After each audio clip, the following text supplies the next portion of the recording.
ध्रुव राठी अपनी पहली टिप्पणी करते हुए कहते हैं कि पिछले कुछ हफ्तों में एक नए बाबा ने एंट्री मारी है मार्केट में। वो है धीरेंद्र शास्त्री। इसका असली नाम एक्चुअली में है धीरेंद्र कृष्णा गर्ग और इसकी उम्र सिर्फ 26 साल, यानी एज में ये मुझसे भी छोटा है। इमेजिन करके देखो, 26 साल का लड़का यहाँ पर एक बाबा बन गया। कहीं ऐसा ना हो कि आने वाले सालों में हमें देखने को मिले कि 15-16 साल के लड़के भी स्कूल से ड्रॉप आउट करके बाबा बनने की सोच रहे हो। तो इसी बात में मैं बता दूं कि आने वाले सालों में ही नहीं, अभी भी, और आप और मैं जब बच्चे थे तब से भारत के अंदर कई बच्चे आध्यात्म में हैं और कई बच्चों का आध्यात्म की ओर और संत बनने की ओर झुकाव है। और आखिर इसमें बुराई ही क्या है? कम से कम बच्चे नशे के आदी ना होकर भगवान की भक्ति की ओर आदी हो रहे हैं, तो इसमें आखिर किसी को क्या ही परेशानी होगी। और आजकल की न्यू जनरेशन को आप और मैं भलीभांति देख ही रहे हैं कि आजकल के बच्चे क्राइम पेट्रोल, उड़ता पंजाब और कई ऐसी वेब सीरीज देखते हुए नशे के आदी हुए जा रहे हैं, और तो और छोटे से लेकर बड़े क्राइम तक में इन्वॉल्व हो रहे हैं। तो वो ज्यादा अच्छा है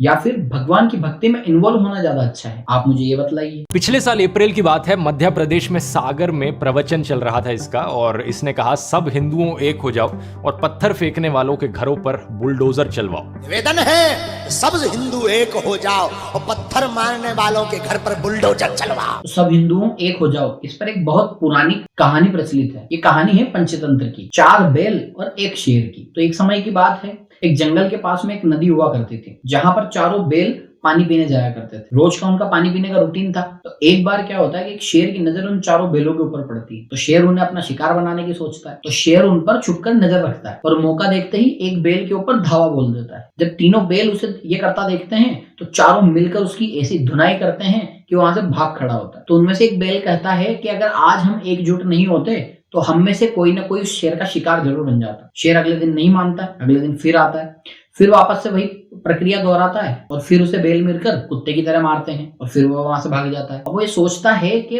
अगर चारों बैल एक साथ होंगे तो वो उन्हें अपना शिकार कभी नहीं बना सकता। तो उसने उन्हें हराने की और अपना शिकार बनाने के लिए एक योजना बनाई। तो वह एक बैल के पास गया और उस बैल के कान में फूंक मारी, यानी कि उस बैल को उसने कहा कि यार तुम हो तो बड़ा शक्तिशाली और तुम्हारी बॉडी भी बढ़िया है और तुम दिखने में भी बहादुर और ताकतवर हो, परंतु वो जो तीनों बैल हैं वो तुम्हें कमजोर समझते हैं। तो बैल को अपने दोस्तों पे बहुत गुस्सा आया। वो अपने दोस्तों के पास गया और उसने अपने दोस्तों से दोस्ती तोड़ने का फैसला किया। अब शेर ने दूसरे बैलों के पास भी जाकर सेम यही वाली कहानी बताई। अगले दिन शेर दूर से छुपकर उन चारों बैलों को देख रहा था। तो सब आपस में लड़ रहे थे। अब चारों बैल अलग अलग दिशाओं में जाने लगे। अपनी योजना को सफल होता देख शेर मुस्कुराया और सोचने लगा कि आज तो बढ़िया पकवान मिल जाएगा भाई। और उसने पहले एक बैल पर हमला कर डाला और उसको मारकर खा गया और कोई भी दूसरा बैल उसकी मदद के लिए नहीं आया। और इसी तरह एक एक करके वो चारों बैलों को निपटा डाला और किसी भी बैल में इतनी शक्ति नहीं थी कि अकेला उस शेर का मुकाबला कर सके। तो अंत में इस कहानी का मोरल ये हमें बताता है कि भैया एकता में ही ताकत होती है। तो धीरेंद्र शास्त्री भी अपनी स्पीच में और अपने प्रवचन में यही कहते हैं कि हिंदुओं पहले एक हो जाओ, उसके बाद जो तुम पर प्रहार करता है उसके ईंट का जवाब पत्थर से दो। सब अपने हाथ में हथियार उठा लो, मतलब सब हथियार उठा लेंगे अपने हाथों में तो पुलिस क्या करेगी? पुलिस की अपनी जॉब छोड़ दे और बाबा बनने बैठ जाए। लॉयर्स और जजेस और लॉ एंड ऑर्डर का क्या? आए जग जाओ, अब सब हिंदू अपने हाथ में हथियार उठा लो और कह दो हम सब हिंदू एक हैं। तो भाई ध्रुव राठी जी, जो धीरेंद्र शास्त्री जी कह रहे हैं वो तो भारतीय संविधान में और आईपीसी की धाराओं में भी साफ तौर पर अंकित किया गया है कि अपनी आत्मरक्षा के लिए हथियार उठाना किसी भी प्रकार के जुर्म की श्रेणी में नहीं आता। तो मैं आपको ये बताना चाहता हूँ कि भारतीय दंड संहिता यानी कि आईपीसी की धारा 96 to 106 यानी कि 96 से लेकर 106 तक के अनुसार आत्मरक्षा का अधिकार यानी कि राइट टू सेल्फ डिफेंस का प्रावधान किया गया है। अर्थात इसका मतलब यह होता है कि अगर किसी व्यक्ति पर कोई व्यक्ति हमला करता है तो अपनी आत्मरक्षा करने के लिए आवश्यकता अनुसार बल का प्रयोग कर सकता है। इसी बीच दोस्तों, शंकराचार्य स्वामी अविमुक्तेश्वरानंद ने एक बड़ी इंटरेस्टिंग स्टेटमेंट दी। इन्होंने कहा कि चमत्कार दिखाने वाले जोशीमठ आकर घिसटती हुई जमीन को रोककर दिखाएं। तो ध्रुव राठी जी इस वीडियो में कह रहे हैं एक महाराज की बातों का हवाला देते हुए कि अगर ऐसा कोई चमत्कारी पुरुष है तो वो जोशीमठ आए और ये घिसटती हुई जो जमीन है इसको रोक कर दिखाए। तो महाशय, मैं आपको ये बता दूं कि भगवत गीता के 8वें अध्याय के 9वें श्लोक में भगवान कृष्ण खुद कहते हैं कि प्रकृतिम स्वाम वृष्टभ्यम विसर्जामि पुनः पुनः भूत ग्रामामिम कृत स्नम वशम प्रकृतेर वर्षात। अर्थात ये जो सारी सृष्टि है, ये जो सारा संसार है, इसका निर्माण करता मैं हूं।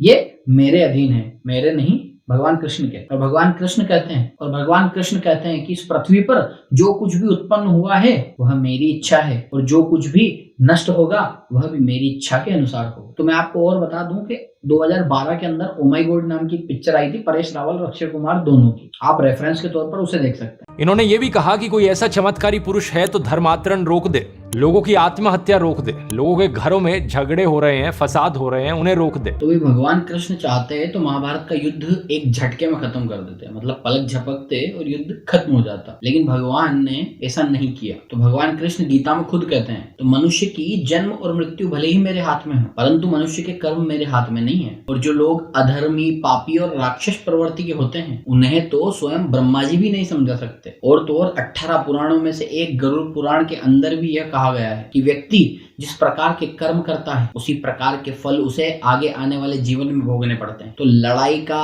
आत्महत्या का और झगड़े फसादों का और तो और जो रोग व्यक्ति को लगते हैं उनका भी कारण मनुष्य खुद होता है। जेम्स रैंडी दुनिया के मोस्ट फेमस मैजिशियंस में से हैं। धीरेंद्र की छोटी मोटी ट्रिक्स कुछ भी नहीं है जेम्स रैंडी के सामने। जेम्स रैंडी ने एक जेम्स रैंडी फाउंडेशन की स्थापना करी साइंटिफिक टेम्परामेंट को प्रमोट करने के लिए। इसमें उन्होंने अपना एक $1 मिलियन पैरानॉर्मल चैलेंज निकाला। चैलेंज बड़ा सिंपल था, दुनिया में कोई भी इंसान जेम्स रैंडी को प्रूफ दिखा दे सुपर नेचुरल चीजों का, पैरानॉर्मल चीजों का, ये भूत प्रेत जैसी चीजें, और उस इंसान को $1 मिलियन का इनाम मिल जाएगा। लेकिन आज तक कोई इस चैलेंज को नहीं कर पाया है। तो लगता है ध्रुव राठी जी और जेम्स रैंडी ने अभी तक राजस्थान के बहुप्रचलित गांव में भानगढ़ के किले का नाम नहीं सुना, जहां पर अगर कोई व्यक्ति रात में घुसा तो डेफिनेटली सुबह नहीं निकला। और तो और राजस्थान का प्रशासन खुद इस बात को मानता है और शाम को 7 बजे बाद वहां जाना पूर्णतया बैन है। और राजस्थान ही नहीं बल्कि इंडिया में भी ऐसे बहुत सारे स्थान हैं जहां पर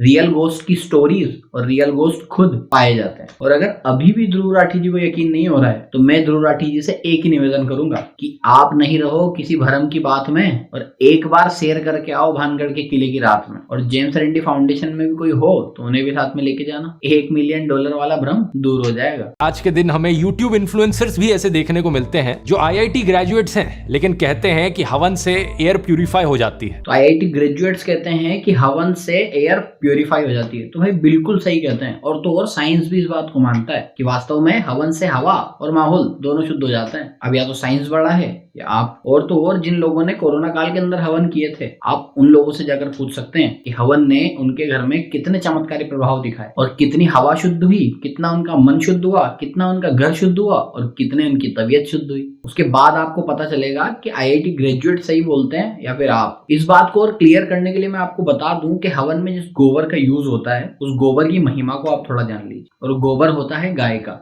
और गाय के गोबर की अगर आपको वास्तविक महिमा देखनी है तो आप एग्रीकल्चर के बारे में थोड़ा जानिए, या फिर उन किसान के पास जाइए जो यूरिया खाद को और गोबर की खाद को अपने खेत में डालता है। उस गोबर की वजह से बंजर जमीन पे भी फसल वापस से लहरा जाती है। बहुत से बाबाओं को पाया गया है कि कितने क्राइम्स में इन्वॉल्व होते हैं, कहीं पर murder, sexual harassment, tax evasion, kidnapping, human trafficking. 2017 में जो हिंदू साधुस की सबसे टॉप बॉडी है अखिल भारतीय अखाड़ा परिषद, उन्होंने 14 फेक बाबाओं की लिस्ट भी जारी करी थी। इस परिषद के प्रेसिडेंट ने यह भी कहा था कि लोग ऐसे पाखंडियों से चौकन्ने रहें, ये साधुओं का नाम बदनाम करते हैं। इस लिस्ट में कई बड़े नाम थे, आसाराम, राधेमान, निर्मल बाबा, गुरमीत सिंह, नारायण साई। इसके अलावा कई और बाबा हैं जो क्राइम्स में इन्वॉल्व होते हुए पाए गए हैं, नित्यानंद, मिर्ची बाबा, जलेबी बाबा, प्रेमानंद, चंद्र स्वामी, अमित चैतन्य। और जैसा मैंने आपको वीडियो के शुरू में बताया था, ये कोई ऐसी प्रॉब्लम नहीं है जो सिर्फ एक धर्म में ज्यादा देखी जा रही। मुस्लिम फेक बाबाज भी आपको देखने को मिलेंगे। तो इस वीडियो में कई बातें ऐसी है जो ध्रुव राठी ने बिल्कुल सही कही है,